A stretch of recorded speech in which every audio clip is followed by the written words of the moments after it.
Pronto, gente, tá gravando. Essa aula vai ser o finalzinho da parte de fundamentação teórica e ela vai ser um pouquinho mais rápida do que as outras porque ela é só um restinho que falta. Em geral, eu dou em 4 aulas, né? Na primeira aula a gente fala de complexidade de algoritmos, na segunda aula a gente fala de teoria da complexidade dos problemas, e termina chegando nos problemas NP difíceis, que é o que interessa para a gente nesse curso. Não o que interessa em si, né? O foco da gente nesse curso, porque as técnicas que a gente estuda aqui, elas servem para outros casos, mas a gente foca nesses aqui nos exemplos e tudo mais. Na terceira aula eu falo um pouco de algoritmos de branch and bound, e na quarta aula de programação dinâmica e algoritmos gulosos. E especialmente algoritmos gulosos. Mas a gente vai dar em 5 esse semestre, porque essa coisa de online às vezes não é tão eficiente na comunicação como é uma aula presencial. E não tem problema nenhum, isso não atrapalha o cronograma da gente, não. Algoritmos gulosos é o paradigma mais importante que a gente tem para discutir, porque é aquele que a gente mais usa na hora que a gente está projetando heurísticas, especialmente heurísticas construtivas, que é o ponto de partida do que a gente vai chamar de meta-heurísticas no futuro. E também é a técnica que a gente mais usa para fazer algoritmos em geral.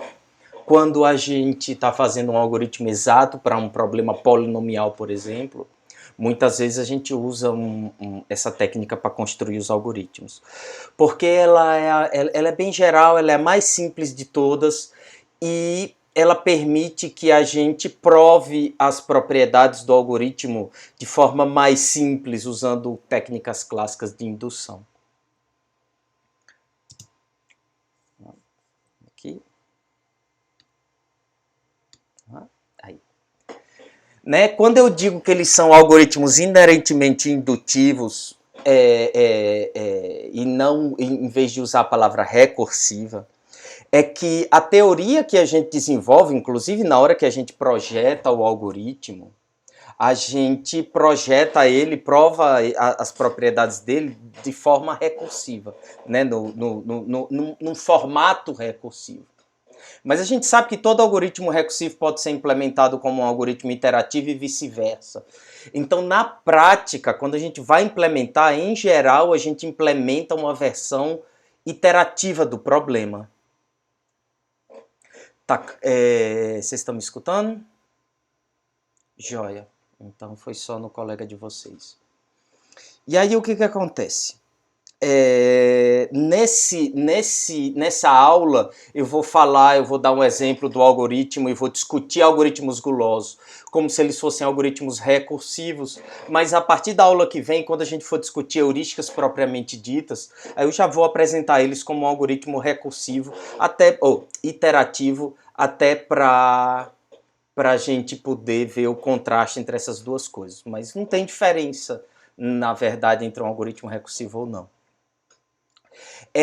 E o que caracteriza esses algoritmos, em detrimento de outros que a gente discutiu, né, como branch and bound e programação dinâmica, é que em vez de decompor o problema em 2 ou mais subproblemas, a gente decompõe o nosso problema em um único subproblema. E isso tem uma grande vantagem que eu vou explicar com essas figurinhas que vêm depois. Então, as outras decomposições que a gente estudou, né, os outros paradigmas, né, eles decompõem o problema, por exemplo, em 2 subproblemas. E dado que a gente tem a solução ótima desses 2 subproblemas, a gente computa a solução ótima do problema original. E a questão é que esses 2 subproblemas, a gente decompõe eles, por sua vez, em outros 2 subproblemas, e cada um desses novos subproblemas em 2 outros subproblemas, de uma forma que, quando a gente chega no caso base, né, em problemas que são suficientemente fáceis de resolver, porque só tem um item ou nenhum item, ou porque o problema é trivial, a gente vai e resolve esse problema trivial, né? Porque, por definição, ele é fácil de resolver. E aí, com a solução deles, eu resolvo os meus problemas do nível anterior e vou fazendo isso até chegar na solução ótima do meu problema original. Até aí, tudo bem. Né? Para problemas em NP, a gente sempre consegue fazer isso. O problema está no fato de que essa árvore, o número de nós nessa árvore, ela vai crescendo exponencialmente, ela vai dobrando, ou triplicando, ou quadriplicando, dependendo do número de subproblemas em cada nível, né? A quantidade de subproblemas que a gente divide cada problema. Independente da base, ele vai crescendo exponencialmente. E aí a gente não consegue nem resolver todos, muito menos armazenar na memória todos eles. A gente até consegue, né, com o algoritmo de backtracking, mas a quantidade de tempo ainda é exponencial, porque o número de subproblemas é exponencial. No caso dos algoritmos gulosos, a gente vai fazer basicamente a mesma coisa. Eu tenho um problema que eu não consigo resolver e basicamente eu vou decompor ele em outro subproblema. Mas nesse caso, num único subproblema. E aí esse único subproblema eu decomponho mais um subproblema, esse outro subproblema eu decomponho um único subproblema. Cada subproblema desse é um pouquinho mais fácil do que o problema original. Né? Em geral ela é mais fácil porque tem um elemento a menos, coisas desse tipo, eu vou falar exemplos mais concretos daqui a pouco. E aí a gente vai decompondo até chegar num problema que é fácil o suficiente, onde eu consigo resolver, né, como se fosse o caso base da nossa recursão, e com a solução ótima desse subproblema mais simples eu construo a solução ótima do anterior até a chegar à solução ótima do meu problema original. Tá claro essa primeira distinção entre um algoritmo que é construído usando esse paradigma do algoritmo que é construído usando backtracking ou branch bound, programação dinâmica? Tá claro até aqui? Alguém fala sim ou não para eu saber se vocês estão me escutando. Joia. Obrigado. E aí a gente continua. A mágica é como é que a gente faz essa decomposição, né? Porque a gente tem que fazer essa decomposição de uma forma que, uma vez que eu resolva o meu único subproblema, eu ainda assim consiga construir a solução do meu problema original. Eu vou dar exemplo concreto daqui a pouquinho, no próximo slide e no seguinte. Isso não é trivial de se fazer, né?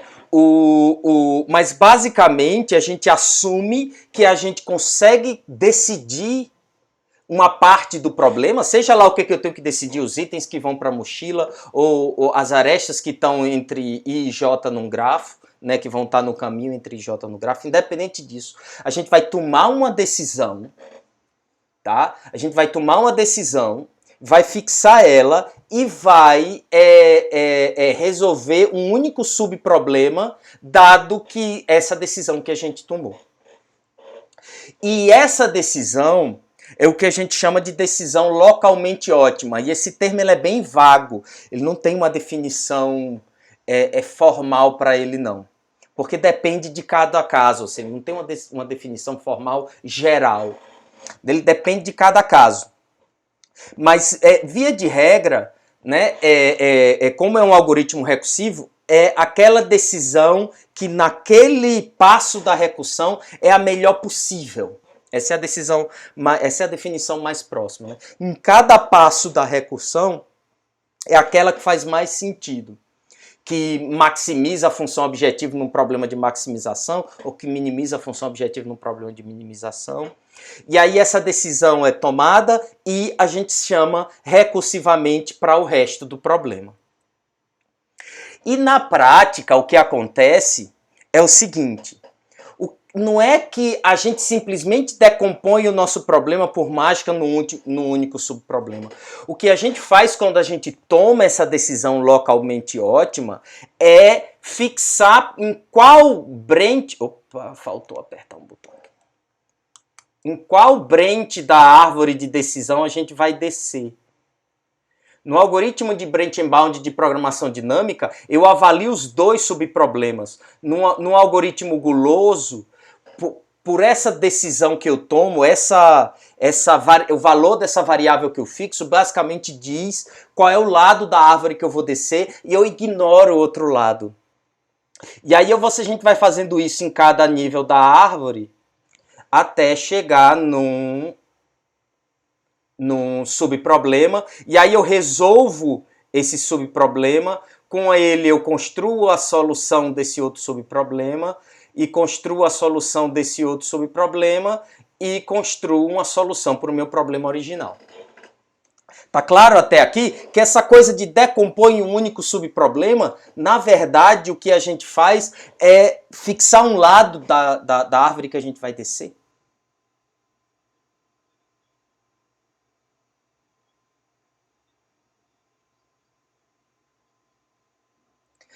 Você tem que ter muito cuidado com os termos que você usa, né? Porque dizer que você toma uma decisão a priori pode querer dizer isso que você quer, mas uma pessoa pode entender diferente.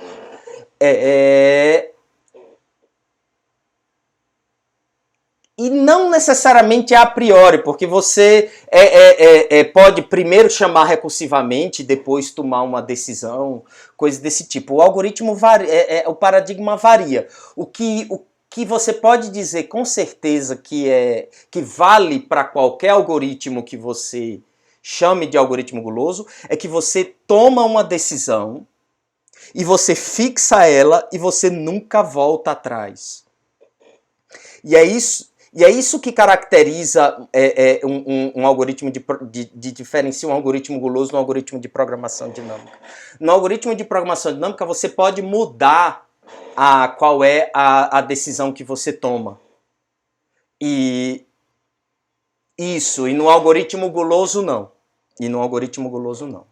Tá? Então, se o que você quer dizer com tomar uma decisão a priori é que você toma uma decisão e nunca mais volta atrás, tá certo. Se você quer dizer outra coisa, não necessariamente tá certo. Joia.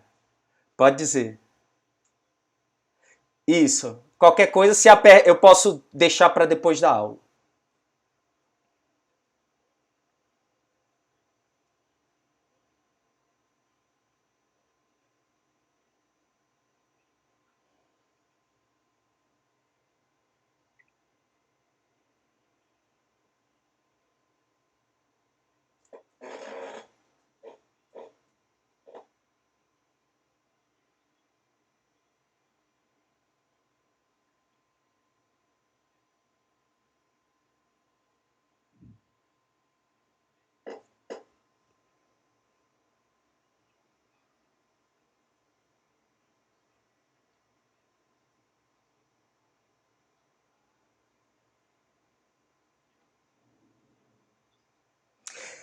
Nota, as duas coisas são tão relacionadas.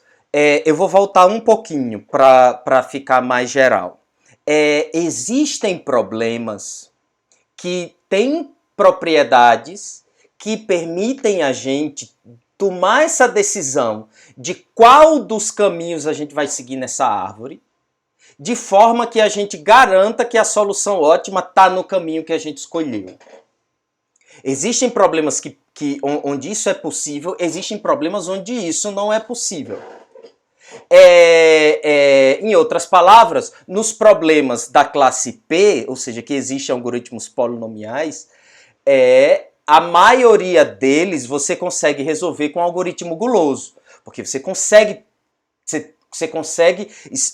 analisando o problema, tomar os dados do problema, tomar essa decisão de forma correta. E aí você desce para o lado correto da árvore. Não necessariamente se um problema é polinomial, quer dizer que existe um algoritmo guloso para ele. Mas eu não consigo nem te dar um exemplo de um problema que seja polinomial, que me vem à cabeça agora, que seja polinomial e que não existe um algoritmo guloso para ele. Existem problemas onde isso não é possível, que é o caso dos problemas NP difíceis, por exemplo, que a gente discutiu. A gente não sabe como, e talvez até exista, mas ninguém sabe como fazer. Aí o que acontece? Da onde é que vem essas propriedades que permitem um problema ser resolvido de forma polinomial, né? Que você consiga decidir aonde está a solução ótima sem conhecer ela, né? Se ela está do lado direito ou do lado esquerdo dessa árvore. E aí a resposta tem um monte. Tá? Tem as propriedades de matroide, de subestrutura ótima, e eu não lembro o que o Corman chama do que se chamou de propriedade gulosa. Mas isso...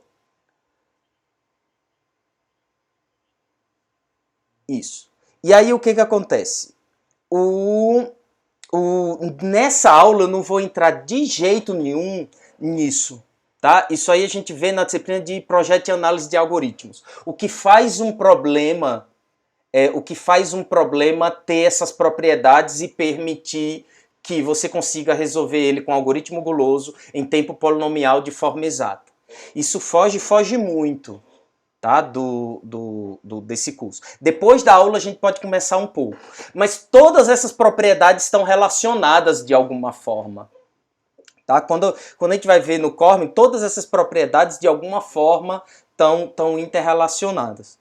Se existe um algoritmo guloso que acha a solução ótima do problema, esse problema você consegue formular ele de forma que a matriz que representa aquele problema é uma matroide e por aí vai. Tá? Nesse curso só interessa para a gente o paradigma em si. Porque a gente já sabe que essas propriedades não existem para os problemas que a gente está interessado, porque os problemas que a gente está interessado são problemas NP difíceis. Tá claro isso? Joia, joia.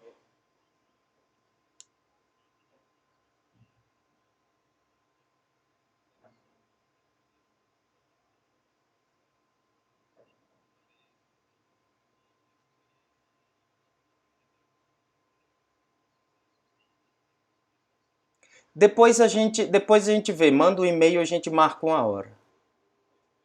A gente pode discutir. Discutir algoritmos sempre é bom, mas isso foge completamente dessa disciplina. Mas discutir algoritmos sempre é uma boa. Joia. Então, como eu falei, né? Essa coisa de quebrar num subproblema, a gente quebra num subproblema só, porque a gente meio que consegue adivinhar. A gente meio que consegue adivinhar qual é aonde está a solução ótima. E claro, para problemas onde é possível fazer algoritmos exatos gulosos, essa decisão vai estar sempre correta. Nem outros problemas, como é o exemplo que eu vou dar aqui do problema da mochila, não necessariamente. E aí o que acontece?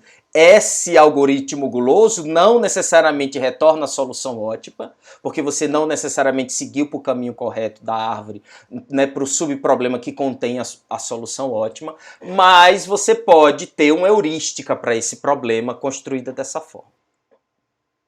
O exemplo que eu vou trazer aqui para vocês é o exemplo do algoritmo guloso para o problema da mochila. E aqui eu estou chamando do problema da mochila binária porque existem várias versões do problema da mochila. A gente tem a mochila binária, onde cada item entra ou não entra na mochila, e tipo, você só tem uma unidade de cada item. A gente tem outro problema que a gente chama do problema da mochila discreta, que você pode botar quantas unidades de cada item você quiser na mochila. Né? Tipo, você tem um item de peso 4, de benefício 4 e peso 12. Mas você pode botar quantos itens de benefício 4 e peso 12 você quiser.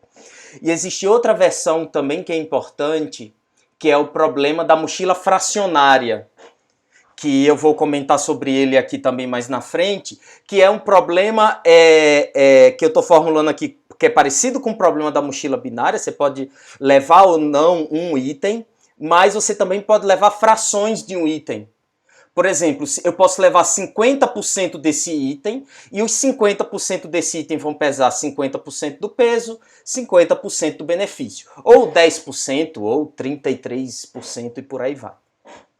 Tá clara a diferença da mochila binária para a mochila fracionária?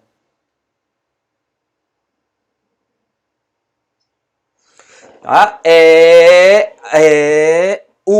E essa distinção é importante porque, apesar do problema da mochila binária, como a gente discutiu nas aulas passadas, ele ser NP difícil, o problema da mochila fracionária é polinomial.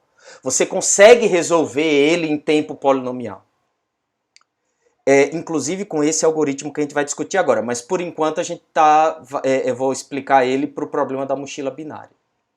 Então, basicamente, você tem um conjunto de itens, cada item tem um peso, cada item tem um benefício e a mochila tem um peso.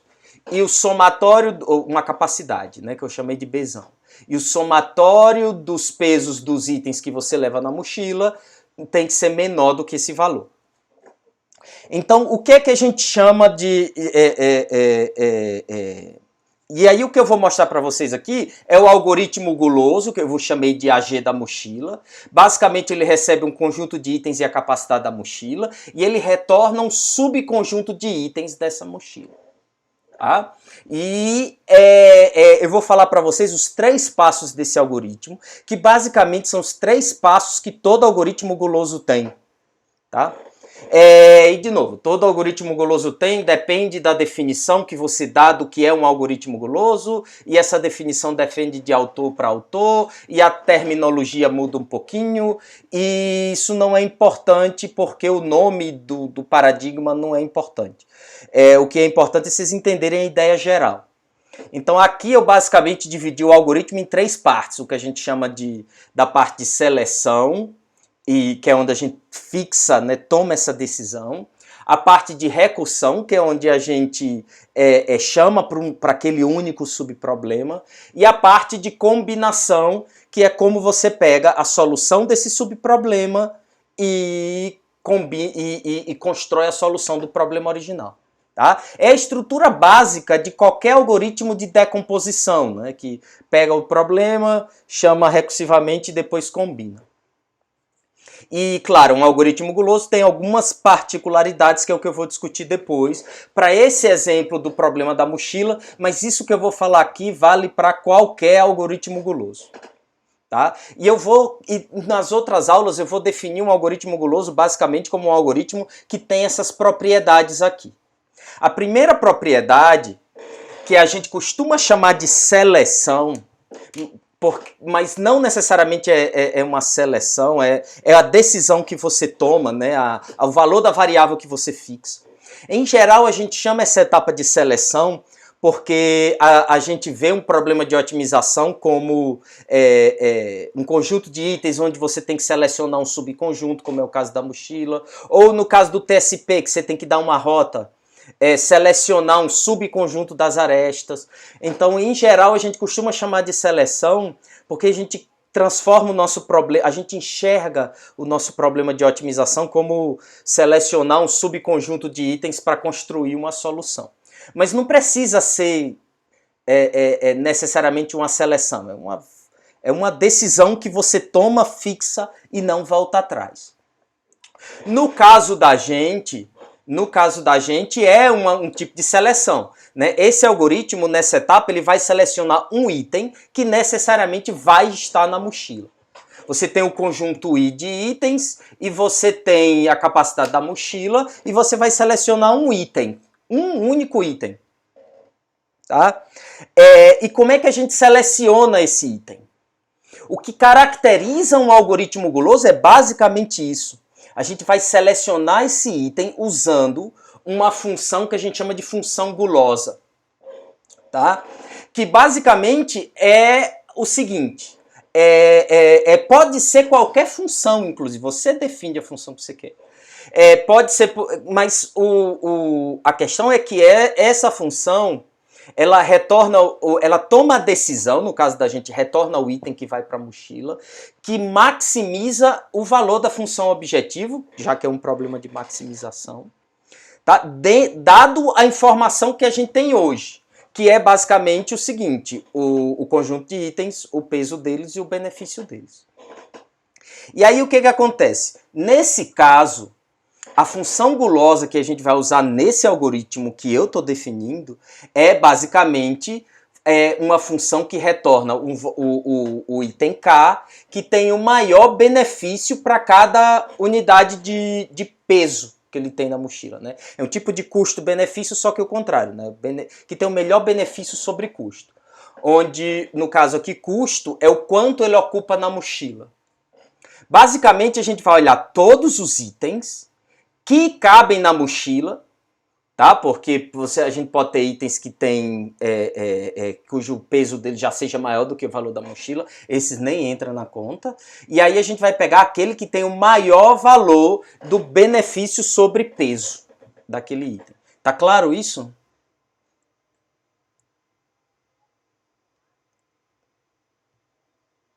Nota que eu posso decidir a função gulosa que eu quiser. Eu posso, por exemplo, decidir colocar a função gulosa como simplesmente me dê o item que tem o maior benefício. Se eu quero maximizar o benefício, se você pensar rápido e não pensar direito, você vai pensar, eu quero pegar o item. A melhor decisão é aquela que pega o item que tem o maior benefício.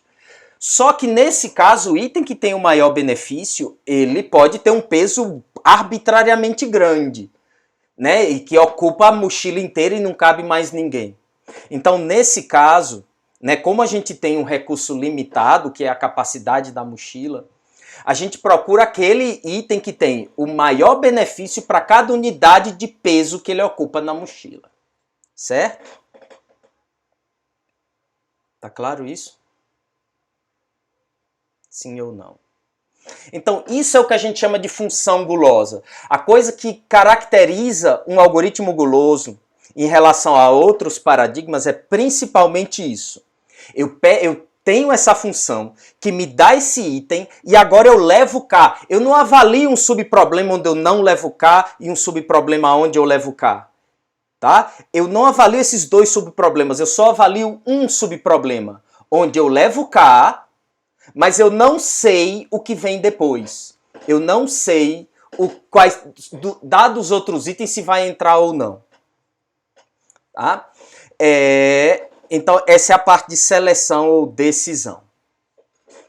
Faltou falar uma coisa importante. A função argmax, esse K está entre chaves, porque a função argmax ela não retorna um elemento, ela retorna um conjunto. E esse conjunto, inclusive, pode ser vazio.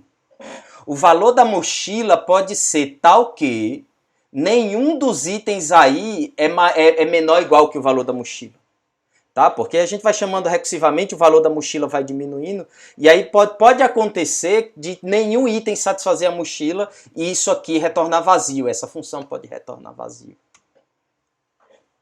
E aí, basicamente, o que a gente faz é o seguinte: dado que eu fixei que eu vou levar o item K, eu basicamente vou resolver um único subproblema, que é o subproblema onde eu tenho que decidir se eu vou levar ou não todos os itens exceto K.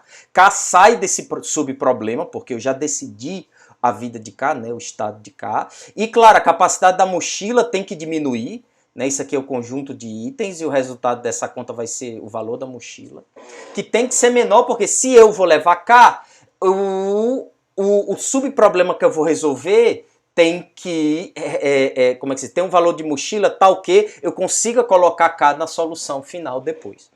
Né? Porque se eu não subtrair K, eu posso não conseguir colocar K junto com a solução desse subproblema aqui. Né? Se eu não faço essa subtração. E esse passo recursivo é basicamente isso. Você tem você chama para o subproblema. E claro, você tem um caso base também. Né? Porque esse subproblema vai chamar para outro subproblema, vai chamar outro subproblema e assim sucessivamente, até que você chegue num caso base, que é um caso aonde nenhum item cabe na mochila, então você tem que parar. A solução do seu problema nesse caso é vazio, né? Você não vai levar nenhum item, porque nenhum item cabe na mochila, e obviamente se você não levou nenhum item, o benefício dessa solução é zero. Então, o primeiro passo é a decisão que a gente fixa, o segundo passo é o subproblema que a gente tem que resolver, dado a decisão que a gente já tomou. Tá claro até aqui? Joia. E o último passo é basicamente a gente pegar e construir a solução do meu problema original. Dado que eu chamei recursivamente, né? Dado que eu resolvi para esse subproblema aqui, né? De todos os elementos menos o K, e para esse valor de mochila, e nota, o único valor de mochila que eu checo nesse subproblema é B menos A de K. No caso do algoritmo de programação dinâmica da mochila que a gente fez, a gente chamaria recursivamente para todos os possíveis valores de mochila. Aqui, a gente chama para um único. E aí, dado que eu tenho a solução desse problema, que eu resolvo por mágica, né? Porque recursão é meio que assim, resolve por mágica. Eu vou e pego esse conjunto que esse algoritmo retornar e retorno esse conjunto união com K. Eu sei que isso vai dar uma solução viável, justamente porque o peso de K é A de K, e esse problema, por definição, o conjunto de itens que ele vai retornar vai ter, no máximo, um somatório igual a B menos A de K. Mas eu não vou entrar em prova de corretude nessa aula, não. Eu vou fazer a prova de corretude disso na próxima aula, quando eu estiver falando de heurística. Então você sempre tem esse passo de recombinação, tá? Que você tem que construir a solução do problema original dado a solução do teu subproblema. Tá claro isso?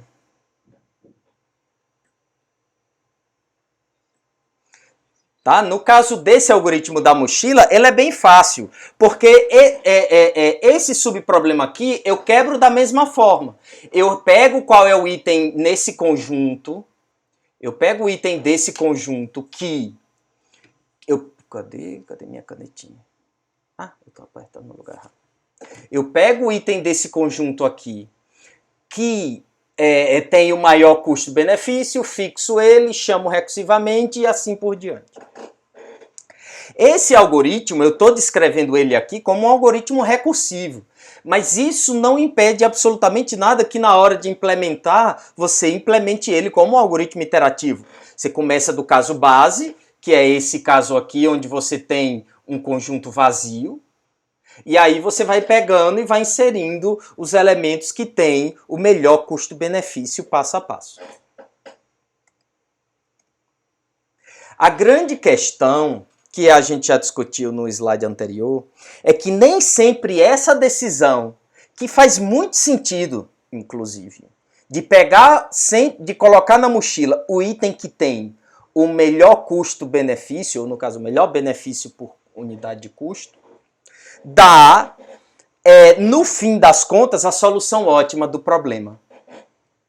Como eu falei, porque para alguns subproblemas, para alguns problemas você consegue fazer uma função gulosa que sempre dá a resposta certa e outros não, né, não faz parte desse curso, né, o porquê. O que é importante a gente ver é que existem problemas aonde isso não é possível. Mas existem problemas onde isso é possível, mas não é qualquer função gulosa que leva à solução ótima. Tem que ser uma função gulosa que tal que a decisão que ela tome sempre vai levar a uma solução ótima. Mas existem problemas, como é o caso da mochila binária, que já foi provado que é NP difícil, onde ninguém até hoje conseguiu definir uma função gulosa tal que, em tempo polinomial, né, que rode em tempo polinomial, que tenha complexidade polinomial. Uma função gulosa que tenha uma complexidade polinomial, que retorne um item que necessariamente esteja na solução ótima da mochila. E esse é justamente o caso... Isso aqui eu acabei de dizer. Esse é justamente o caso do problema da mochila binária. E aí eu sentei e fiz esse exemplozinho aqui para mostrar para vocês. A gente vai rodar esse algoritmo que eu acabei de mostrar. E a gente vai mostrar que que a solução que ele retorna não é ótima. Que a solução que ele retorna não é ótima. E aí eu vou discutir rapidinho por quê.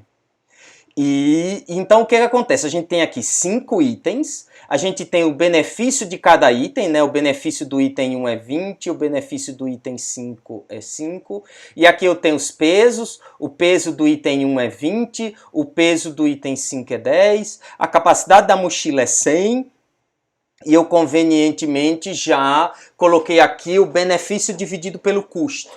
E não por coincidência eu ordenei do maior pro os itens do maior para o menor para ficar mais fácil de fazer o algoritmo passo a passo.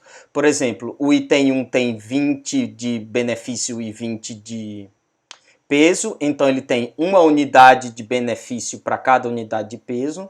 O item 5 tem benefício 5, peso 10, então ele tem meia unidade de benefício para cada unidade de peso.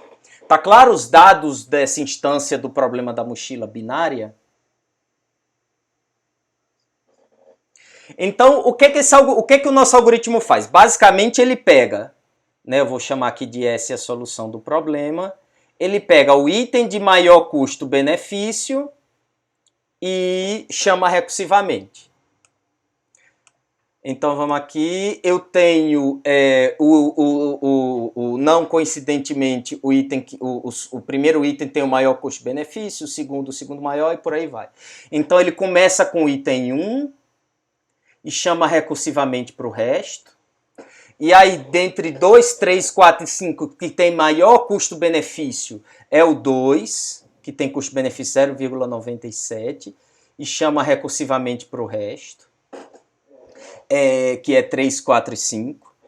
E aí ele pega qual tem o maior custo-benefício-custo, que é o 3. E aí chama recursivamente para o resto, que é 4 e 5. E claro, ele vai sempre subtraindo a capacidade da mochila. Então depois de chamar recursivamente para 2, para 1, 2 e 3, a mochila só tem 10 unidades de custo. Então o 4 não entra no somatório, no argmax, lá na função gulosa, porque ele não cabe numa mochila de capacidade 10. O único item que cabe na mochila de capacidade é 5. Então ele coloca o 5 e chama recursivamente para o resto, que agora é só o item 4, e ele chama recursivamente para uma mochila de capacidade 0, né, porque o somatório de todos esses itens aqui que a gente colocou, 1, 2, 3 e 5 dá 100. E aí, como nenhum item, no caso o conjunto só sobrou 4, que tem peso 100, nenhum item tem peso menor ou igual a 0, o algoritmo retorna vazio, ele faz a união de cada um desses elementos aqui e retorna 1, 2, 3 e 5. Tá claro isso? Eu fiz rapidinho, mas é basicamente isso que o algoritmo faz. Tá claro até aqui? Tá? E aí o que acontece? Qual é o benefício dessa solução? É 20 mais 29, 49, mais 38... Eita, diacho. Quanto é que dá aqui? 49, 79, dá 92. Então, o benefício dá 92. Deixa eu colocar aqui em cima. 92. E o peso dá quanto? Dá 100, né? 20 mais 30 mais 40 dá 90, mais 10 dá 100. Tá certinho dentro da mochila. Massa. A questão esse algoritmo retorna uma solução com benefício 92. Esse valor é ótimo? Não. Qual é a solução ótima? Qual é a solução ótima? Só o 4. A solução ótima, que eu vou chamar de S asterisco,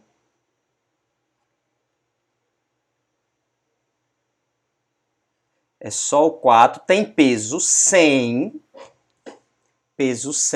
e benefício 94, 2 unidades a mais. Esse exemplo, esses dados, isso aqui, é uma prova formal que esse algoritmo guloso não encontra a solução ótima para o problema da mochila. Isso, ele não prova que não existe algoritmo guloso para o problema da mochila. Mas ele prova que esse algoritmo que a gente deu não é ótimo para o problema da mochila. Tá claro isso?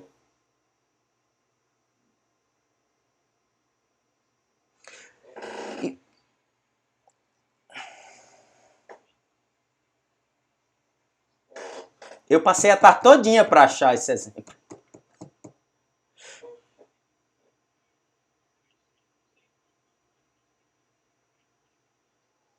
A gente vai dar uma prova de otimalidade, a gente vai dar uma prova de aproximação na próxima aula de que esse algoritmo nunca dá mais do que o dobro do valor da solução, o benefício nunca menos do que a metade do valor da solução ótima. Mas aí é quando a gente vai entrar em heurísticas, a gente entra nisso.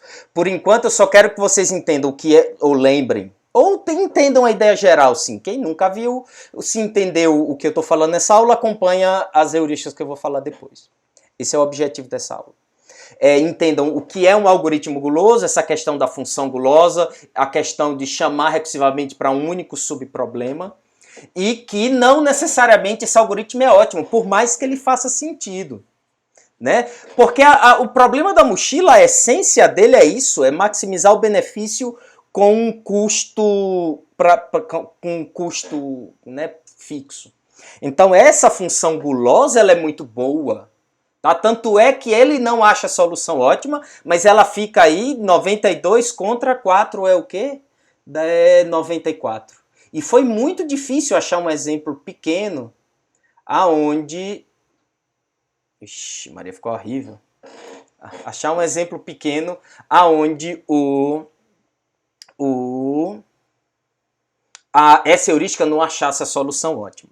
A questão é, por que que ela não acha a solução ótima? E eu vou tentar explicar para vocês aqui por quê. Que é a essência de por que um algoritmo guloso às vezes não acha a solução ótima. Porque o item 1 é muito bom, é o melhor item que tem, né? Ele tem uma unidade de benefício para cada unidade de peso que ele ocupa. O item 2 também é muito bom, o item 3 também é muito bom. A grande questão é o seguinte, uma vez que eu insiro o item 1 e não volto atrás, uma vez que eu insiro o item 2 e não volto atrás, uma vez que eu insiro o item 3 e não volto atrás, eu não consigo inserir o item 4. E eu sou obrigado a colocar o item 5. O item 5 é muito pior do que os outros. Esse algoritmo não acho ótimo porque eu levo o item 5, que é muito pior do que os outros, o benefício-custo dele é praticamente a metade dos outros. E eu não posso levar o item 4. Tá? E quem me obriga a levar o item 5 em vez do item 4 é a primeira decisão que eu tomo. Na hora que eu insiro o item 1 e eu ocupo 20 unidades da minha mochila, eu já não posso mais levar o item 4. Essa decisão, que no primeiro passo do algoritmo fazia muito sentido, é isso que a gente quer dizer com localmente ótima. Né? No início do algoritmo, naquele passo, de todos os itens que eu podia levar, esse era o melhor que eu podia ter levado, essa decisão lá atrás me impede que várias iterações depois eu leve o item 4. E aí eu sou obrigado a levar o item 5, que tem um benefício-custo pior do que o item 4. Às vezes isso não é problema e eu chego na solução ótima, mas podem existir casos onde eu não chego. E a gente está falando aqui se sempre chega na solução ótima ou não. Tá claro isso?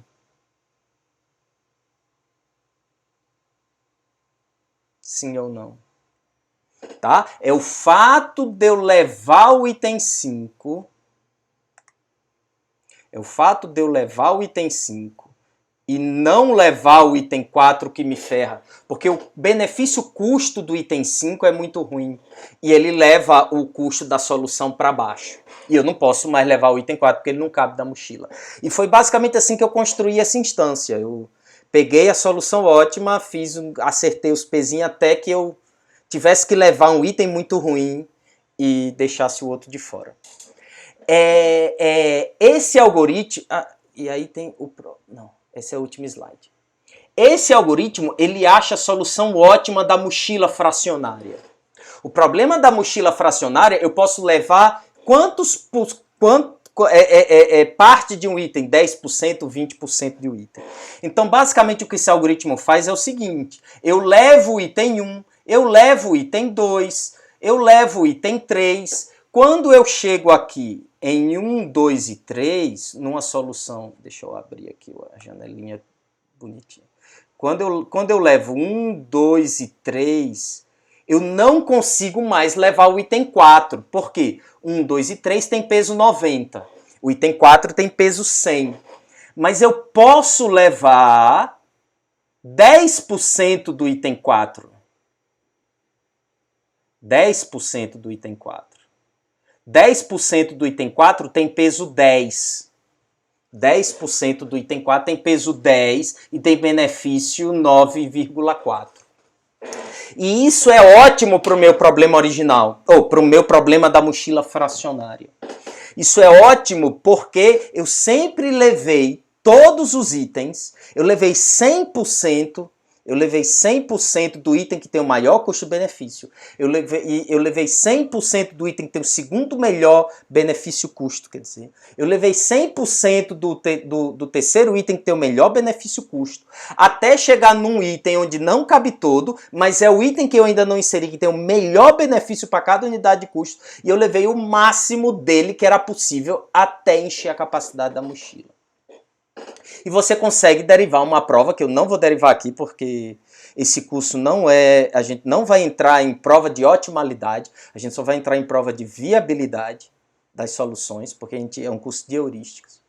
Mas é relativo, você prova por indução, bonitinho. E aí o que acontece? E aqui, voltando, porque o autoalgoritmo não acha a solução ótima e esse sempre acha, esse algoritmo, ele sempre acha a solução ótima da mochila fracionária, porque você nunca vai colocar nem 1% do item que tem um benefício-custo menor em detrimento de outro que tem um benefício-custo maior. Como eu posso levar fracionário, nunca vai acontecer de eu abrir mão de colocar um item como o item 4, ou uma fração do item 4, para botar uma fração de um item que tem benefício-custo pior. O problema da mochila fracionária tem essa propriedade. Ele me permite sempre inserir os itens que têm o melhor benefício-custo dentre os que não foram inseridos ainda. Tá? E até encher a capacidade da mochila. Então, e por causa disso ele chega na solução ótima. Em contraste com o que eu disse antes, né? A gente leva o item 5, que tem um benefício-custo ruim, em detrimento de levar o item 4, porque uma decisão que a gente tomou lá atrás obriga a gente a não levar o item 4. Tá claro isso?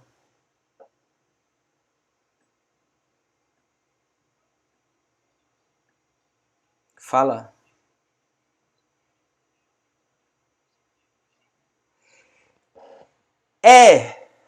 Você pode dizer que que o problema da mochila fracionária é uma relaxação linear do problema da mochila inteira, binária.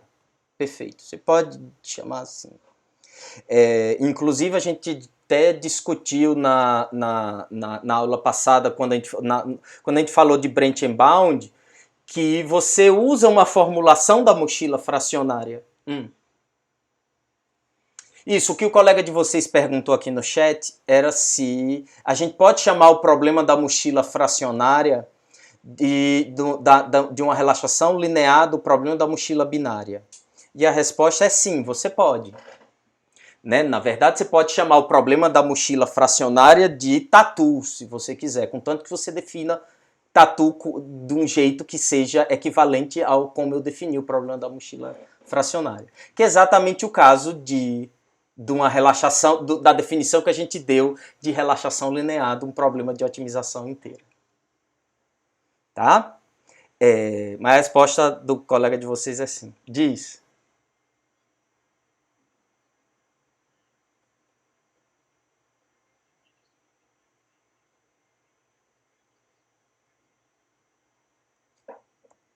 Tá aqui, ó. Inclusive para o exemplo da mochila, tá aqui.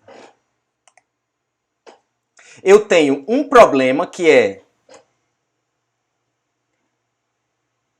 vou até escrever aqui com a canetinha. Eu tenho um problema que eu chamei lá no 2 slides atrás de AG, de I. Não, na verdade, esse fica mais bonitinho aqui. Isso. Deixa eu limpar aqui. O que foi que eu fiz? Fiz bobeira. Eu saí do PowerPoint. Deixa eu projetar de novo aqui. Deixa eu ver onde é que eu tô ali. Sacanagem, rapaz. Tá. Mas pelo menos foi antes de eu começar a explicar. Pronto, tudo certinho. Isso, agora eu posso escrever. Então, basicamente, eu posso resumir esse algoritmo como: eu tenho que resolver A, G, de I e B, e eu resolvo ele como K união AG de isso aqui. Então eu tenho um problema original e eu divido ele em dois subproblemas, em um único subproblema. Isso é literalmente a fórmula desse algoritmo. Aí tem, claro, um ifzinho aqui e ali, caso base, quem é K, né, que é computado em função da função gulosa, mas eu tenho esse problema e eu quebro nesse problema. Tá claro um exemplo de quebrar um problema em um único subproblema? Eu vou agora lhe mostrar o caso que a gente viu nas duas aulas passadas. Eu posso quebrar esse problema em dois. Que é basicamente o que a gente fez na mochila, no algoritmo guloso, da programação dinâmica. Cadê a programação dinâmica? Vou lhe dar o mesmo exemplo, só que quando a gente quebra em dois. Aqui. Eu tenho um problema de f de b, aqui eu chamei de f, confundi com a função gulosa. Como é que eu chamei? Lá de AG, né? Porque aqui eu não podia chamar de AG. Mas eu tenho um problema de resolver I e B, certo? E eu quebro esse problema em dois subproblemas. E eu combino fazendo um máximo. É o máximo entre a solução do lado esquerdo com a solução do lado direito. Isso é uma forma de quebrar o problema em dois subproblemas. Qual é a diferença daqui para ali? A diferença é que lá no meu algoritmo guloso eu só tenho um subproblema, mas eu não garanto achar a solução ótima. Aqui não. Aqui eu posso achar a solução ótima. Porque se eu tenho... Cadê uma árvore aqui? Se eu tenho aquele meu problema que eu tinha item 1, o item 4, né? A solução ótima estaria num subproblema onde eu não levo o item 1, não levo o item 2, não levo o item 3, levo o item 4, não levo o item 5. A solução ótima estaria justamente desse lado da árvore. Só que no meu algoritmo guloso eu nunca testo o caso onde eu não levo o item 1, não levo o item 2, não levo o item 3. Eu só testo os casos onde eu levo o item 1, levo o item 2, levo o item 3, e aí eu não consigo mais levar o item 4 e consigo levar o item 5. Tá? A vantagem lá é que você não precisa avaliar uma quantidade exponencialmente grande de subproblemas. A desvantagem é que o algoritmo não garante essa solução ótima. Aqui, a vantagem é que como eu testo os dois subproblemas, eu consigo garantir a solução ótima. Mas a quantidade de subproblemas que a gente tem que resolver cresce exponencialmente e aí o algoritmo pode, eventualmente, demorar uma quantidade arbitrariamente grande de tempo. Dependendo de quão sacana eu for na hora de escolher os dados.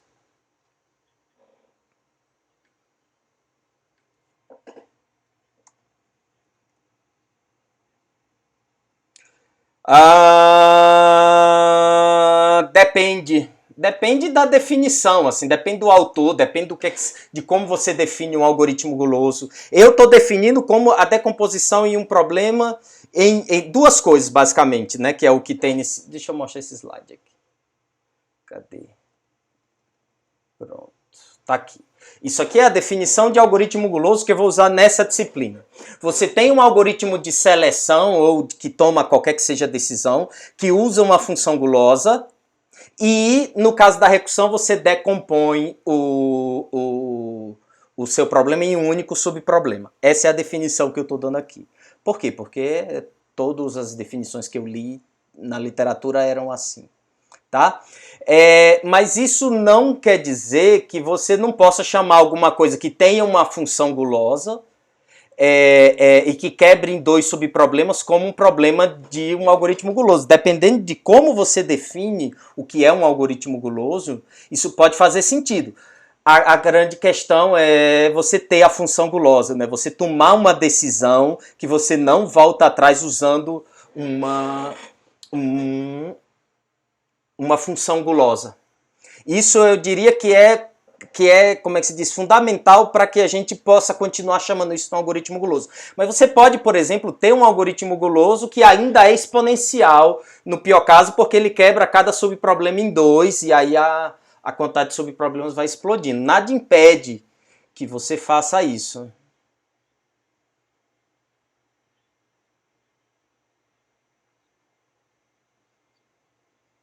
Pode, pode. Você pode ter isso, você vai ter um algoritmo exponencial, mas o fato dele ser exponencial, no pior caso, não quer dizer absolutamente nada em relação se ele pode ser chamado de um algoritmo guloso ou não. Joia, porque o grande macete aqui é que não é o nome que os paradigmas têm, são os princípios que estão por trás deles, que a gente utiliza no dia a dia para projetar algoritmos e que eu vou comentar quando eu estiver falando das heurísticas que eu vou apresentar para vocês.